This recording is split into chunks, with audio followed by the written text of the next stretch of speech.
ওয়াসিলা করে হক্কানি পীরের দরবারে।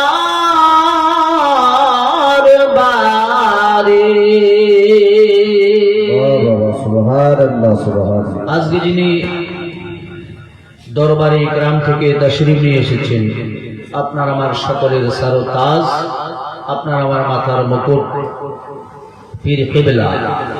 ইনি একজন হক্কানি পীর, ঠিক কিনা বাবা? হক্কানি একজন পীর। এই জন্য শায়ের বলছে, পীর মুর্শিদ ওয়াসিলা করে হক্কানি পীরের দরবারে।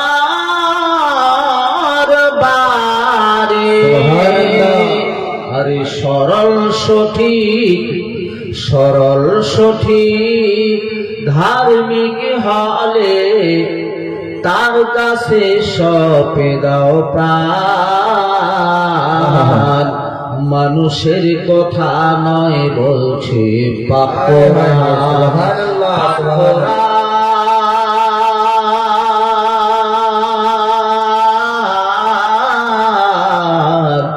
মানুষের কথা নয় বলছে পাপ কোরআন। ওয়াসিলা না ধরলে মানুষ, ওয়াসিলা না ধরলে তোরা পাবি না খোদার সন্ধান। মানুষের কথা নয় বলছে পাপ কোরআন। মানুষের কথা নয় বলছে পাপ কোরআন। উপস্থিত সুদূর দরবারে গ্রাম থেকে যিনি তাশরীফ নিয়ে আসলেন আপনার আমার মাঝে, সারা আসাম বাংলার সুনামধন্য পীরে তরিকত রাহবারে শরিয়ত হযরত শাহ সুফি সৈয়দ রায়হানুল হক পীর কিবলা মঞ্চে উপস্থিত। ওদলাবাড়ি, দক্ষিণ ওদলাবাড়ি মাকসুদিয়া ইকরামিয়া ইসালে সওয়াব কমিটির যিনি পরিচালক সভাপতি রয়েছেন,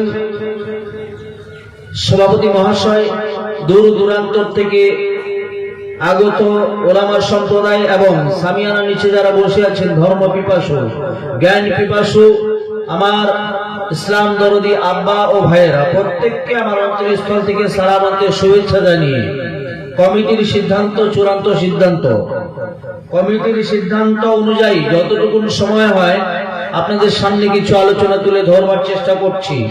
সর্বপ্রথমে ইন দা নেম অফ আল্লাহ, যে কোনো কাজ শুরুর আগে আল্লাহর প্রশংসা। সকলে উচ্চ কণ্ঠে মহব্বত সহকারে প্রাণটাকে উজাড় করে বলুন আলহামদুলিল্লাহ। আর একবার সে মহান আল্লাহর দরবারে উচ্চ কণ্ঠে বলি আলহামদুলিল্লাহ। আলহামদুলিল্লাহ। নবী আকরাম মাকান সরকারে মদিনা আহমদ মুজতবা মুহাম্মদ মুস্তাফা সাল্লাল্লাহু তাআলা আলাইহি ওয়াসাল্লামের উপরে লক্ষ কোটি দরুদ ও সালামের হাদিয়া বৃষ্টির ন্যায় বর্ষিত হোক। সকলে বলুন আল্লাহুম্মা আমিন। আব্বা আমার, আপনার আমার মাঝে উপস্থিত রয়েছেন আওলাদে রাসূল, জোরে বলুন আলহামদুলিল্লাহ। এই আওলাদে রাসূলকে আমরা কেন নিয়ে এসেছি, উদ্দেশ্য কি? দেখতে তো আপনার আমারই মতো একজন সাধারণ মানুষ দেখা যায়, কিন্তু মানুষের মধ্যে পার্থক্য।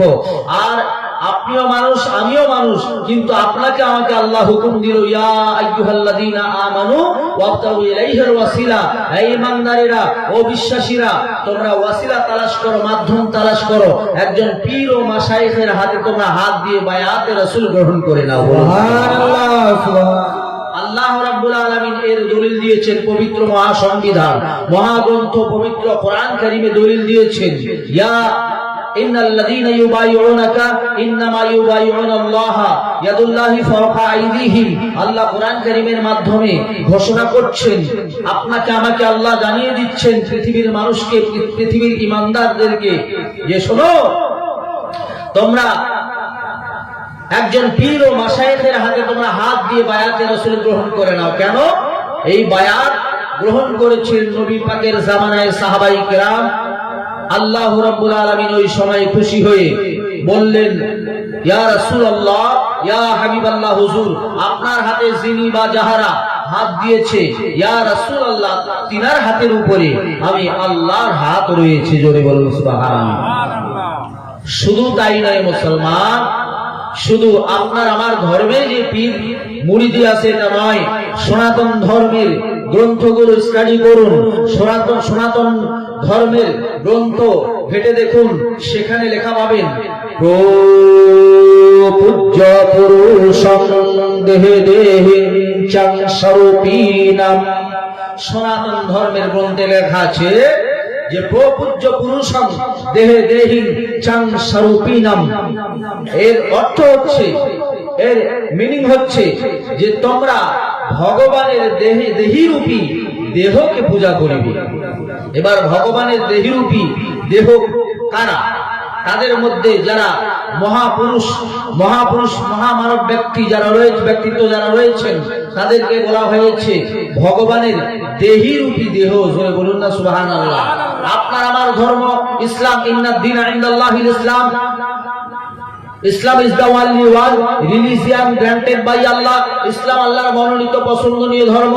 এই মাযহাবে ইসলামের মধ্যে লেখা আছে ইন্নাল্লাযীনা ইউবাইউনাকা ইন্নামা ইউবাইউনাল্লাহ ইয়াদুল্লাহি ফাওকা আইদিহিম। আল্লাহ বলছেন, ইয়া রাসূলুল্লাহ, ইয়া হাবিবাল্লাহ, আপনার হাতে যিনি হাত দিয়েছেন তার হাতের উপরে আমি আল্লাহর হাত রয়েছে। যারা বলুন সুবহানাল্লাহ, সুবহানাল্লাহ। এই জন্য পৃথিবীর জমিনে চলতে গেলে জেনারেল শিক্ষার যেরকম দরকার, পরকাল বলতে একটা জায়গা আছে, আপনারা আমরা শুনেছি জানি। সেই স্থানে সুখময় শান্তিময় আরামে থাকার জন্য, এইসব আরামে থাকার জন্য, জান্নাত নসিব হওয়ার জন্য আপনাকে আমাকে পৃথিবীর জমিনে ব্রাদারান মিল্লাত ইসলামিয়া একজন পীরের হাতে বায়াত গ্রহণ করা হলো ফরজ। জোরে বলুন সুবহানাল্লাহ। ব্রাদারান মিল্লাত ইসলামিয়া, আমরা তো সাধারণ মানুষ, বড় বড় সম্রাট, বড় বড় রাজা বাদশাহ, বড় বড় আলিমে দ্বীন, এরাও গিয়ে পীরের দরবারে গোলামি করতে বাধ্য হয়েছে। কেন? এটা হলো আল্লাহর হুকুম। ব্রাদারান মিল্লাত ইসলামিয়া একজন প্রখ্যাত ওয়ালি হযরতে ইব্রাহিম বিন আদহাম রাহমাতুল্লাহ আলাইহি, তিনি শুধু ওয়ালি তো তিনি পরে হয়েছেন, তার আগ মুহূর্তের জীবনে যদি আমরা খুলে দেখি, ইতিহাস বলে দেখি, যে তিনি এমন একজন সম্রাট ছিলেন, এমন একজন বাদশাহ ছিলেন, যার বিছানা, যে বিছানায় তিনি আরাম ফরমাতেন, সে বিছানা প্রত্যেক দিন, এভরি টাইম, এভরি ডে তিনার বিছানা ফুল সজ্জায় সাজানো থাকতো। তাহলে এরকম একজন সম্রাট, এরকম একজন বাদশাহ হযরত ইব্রাহিম বিন আদহাম রাহমাতুল্লাহ আলাইহি, জোরে বলুন সুবহানাল্লাহ। কিন্তু হলে কি হবে? এ দুনিয়া মুসাফির খানা, এ দুনিয়ায় কেউ যে রবে না। এত বড় সম্রাট হলে কি হবে? একদিন যে তিনাকে কবরে চলে যেতে হবে, হবে না? হবে কিনা? সবাইকে কবরে চলে যেতে হবে। ব্রাদারান মিল্লাত ইসলামিয়া, তাই হযরত ইব্রাহিম বিন আদহাম রাহমাতুল্লাহ তখন তিনি দ্বীনের রাস্তায় আসেন নাই। আল্লাহ রাসূল তিনি চিনতেন না, ধর্ম কি বুঝতেন না, ভালো মন্দ বুঝতেন না। যদি তার দরবারে কোন ফকির এসে যেত, হযরত ইব্রাহিম বিন আদহাম লাত মেরে তাড়িয়ে দিতেন। এত অহংকারী ব্যক্তি ছিলেন। অনেক টাকা, অনেক পয়সা, ধন সম্পদ সবই আছে, কিন্তু আদর নাই, আদর নাই, মানবতা নাই, সরলতা নাই, ভদ্রতা নাই। যদি কোনো সওয়ালি আসে আকাশে তো লাথ মেরে তাড়িয়ে দিতেন, মানুষের সঙ্গে অহংকারী ব্যবহার করতেন। আল্লাহ রাব্বুল আলামিন এই পৃথিবীর জমিনে যত মাখলুক আল্লাহ সৃষ্টি করেছেন, সমস্ত মাখলুকের চাইতে আপনাকে আমাকে একেবারে আলাদা করে পাঠিয়েছেন। আশরাফুল মাখলুক, বলা যাবে না? সুবহানাল্লাহ, সুবহানাল্লাহ। ব্রাদার মিল্লাত ইসলামিয়া, এই আশরাফুল মাখলুক আল্লাহ রাব্বুল আলামিন এত মাখলুক সৃষ্টি করলেন, কিন্তু আল্লাহর শান্তি হলো না, একজন মানুষ বানাবে। وَإِذْ قَالَ رَبُّكَ لِلْمَلَائِكَةِ إِنِّي جَاعِلٌ فِي الْأَرْضِ خَلِيفَةً, আল্লাহ বলছেন ফেরেশতারা আমি জমিনের মধ্যে একজন খলিফা বানাবো। খলিফা কেন?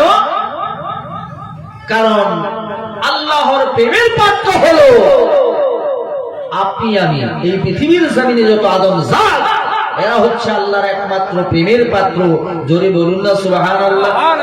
বন্ধু আমার, যার কারণে মা বোনেরা আপনারা সামনে এদিকে এগিয়ে আসেন, একেবারে এগিয়ে আসুন, সবাই সামনে এগিয়ে বসুন, চেপে চেপে বসুন। বন্ধু আমার, হযরত ইব্রাহিম বিন আদহাম রাহমাতুল্লাহ আলাইহি তিনি জাহান্নামী হবেন, তিনি বদকার হবেন, তিনি অন্যায় পথে যাবেন। আমার আল্লাহ সহ্য করতে পারে না, কারণ আল্লাহ বলছেন লা তাকনাতু মির রাহমাতিল্লাহ। আল্লাহ বলছেন আমার দয়া থেকে, আমার করুণা থেকে পৃথিবীর কোন বান্দা বান্দি বঞ্চিত নয়।